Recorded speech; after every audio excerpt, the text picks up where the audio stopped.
Good evening students, कैसे हो आप सभी लोग। और मैं आज आपके लिए पपाया लेके आई हूँ जो हर एग्ज़ाम के लिए बहुत ज़्यादा इम्पोर्टेंट माना जाता है। चलो स्टार्ट करते हैं आज का टॉपिक पपाया। पपाया बेसिकली इसका बोटेनिकल नेम तो होता है केरिका पपाया। इसकी फैमिली होती है केरिकेसी। क्रोमोसोम नंबर होते हैं 2n = 18। अब हर फ्रूट के क्रोमोसोम नंबर अलग अलग होते हैं, इसलिए हमें याद नहीं रह पाते हैं। इसलिए मैंने एक छोटी सी ट्रिक बनाई है कि पपीता में कितने वर्ड होते हैं? 3 वर्ड होते हैं और हमें 18 याद रखने हैं। इसलिए हम 18 आसानी से याद रख सकते। जैसे कि हमने एक मतलब पपीता में 3 वर्ड आ गए, जब एक के हमने 6 रख लिए, इसमें 3 वर्ड हैं, जब 6 6 6 कितने हो गए? 18 हो गए। इस ट्रिक से हम याद रख सकते हैं। उत्पत्ति स्थान, कुछ लोग तो इसका उत्पत्ति स्थान मेक्सिको मानते हैं, पर कुछ लोग इसका उत्पत्ति स्थान उपोष्णीय अमेरिका स्थान माना जाता है। फल, प्रकार व खाने योग्य भाग।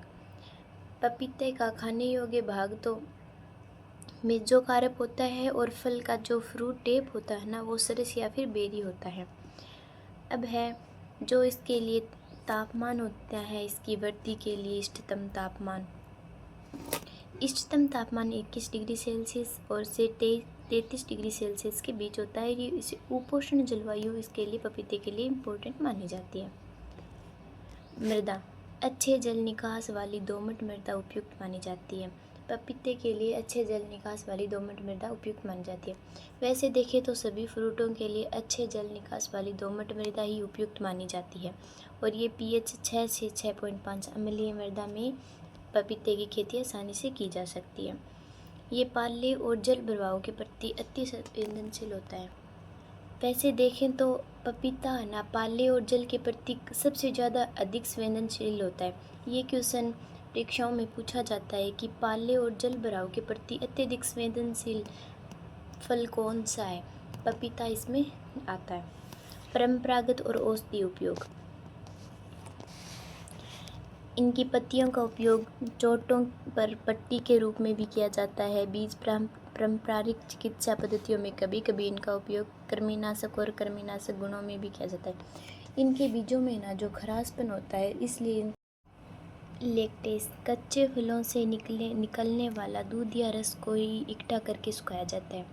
जो है ना कच्चे अवस्था में जो फल होते हैं हरे रंग के होते हैं, उनसे ना हमें चीरा लगा के जो वाइट रंग का जो पदार्थ निकालते हैं ना, वो दूध जैसा होता है, उसे पपेन निकाला जाता है।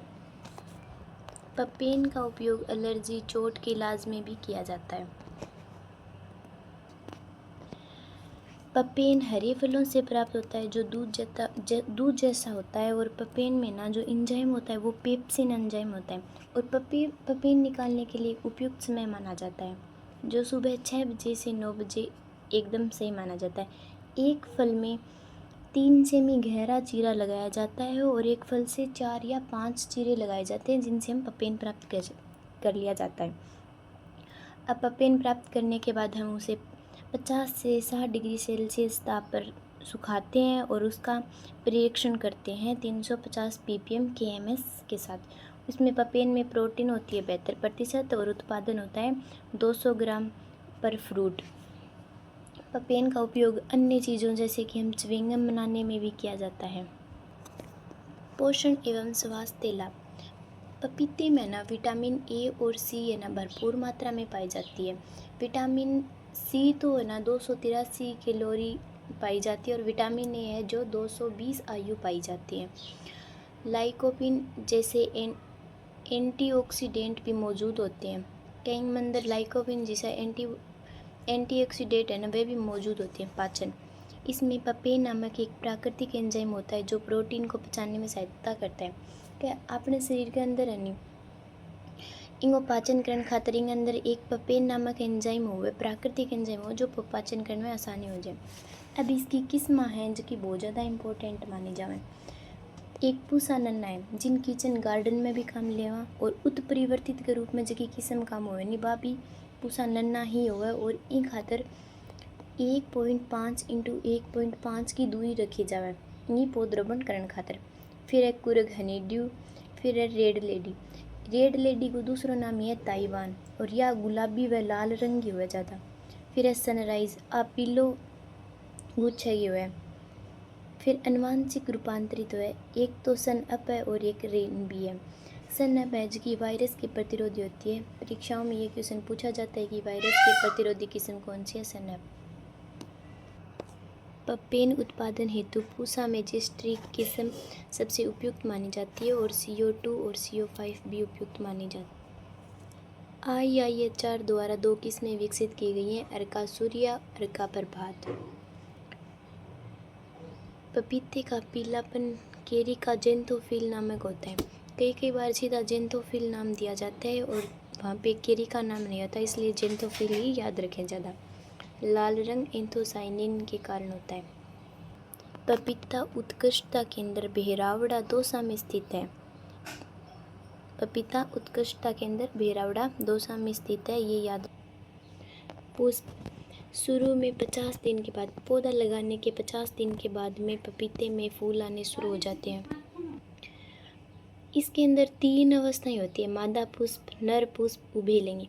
मादा पुष्प तो चक्रीनुमा होता है, बड़ा होता है, डंठल छोटा होता है, डंठल 1 से 3 इंच का होता है और ये ना उर्वरक होता है, इसी से ही फल प्राप्त होते हैं। नर पुष्प डंठल छोटा होते हैं और गुच्छे के रूप में होते हैं, ये ज़्यादा फल प्राप्त नहीं कर पाते हैं। उभयलिंगी ये मध्यवर्ती अंडाशय व पुंकेसर पाया जाता है। देखो, मादा पुष्प में तो पुंकेसर नहीं पाया जाता। ये क्वेश्चन पूछे जाते हैं कि उभयलिंगी मध्यवर्ती और अंडाशय व पुंकेसर पाया जाता है कि मादा में, नर में या फिर उभयलिंगी में, इसलिए याद रखिए योग्य बातें हैं। पपीते उभयलिंगी होता है। मादा को तो डायोसिस कहते हैं, नर को डायोसिस कहते हैं और नर प्लस मादा दोनों को मोनोसियस कहते हैं। नर व मादा का अनुपात, हर प्लांट में नर और मादा का अनुपात 1:10 होता है। बीज उत्पादन, इसमें परपरागण होता है। मादा पुष्प भी 50% होते हैं और उभयलिंगी पुष्प भी 50% होते हैं। इनसे जो संतान उत्पन्न होती है ना, उसमें 50% गुण पाए जाते हैं।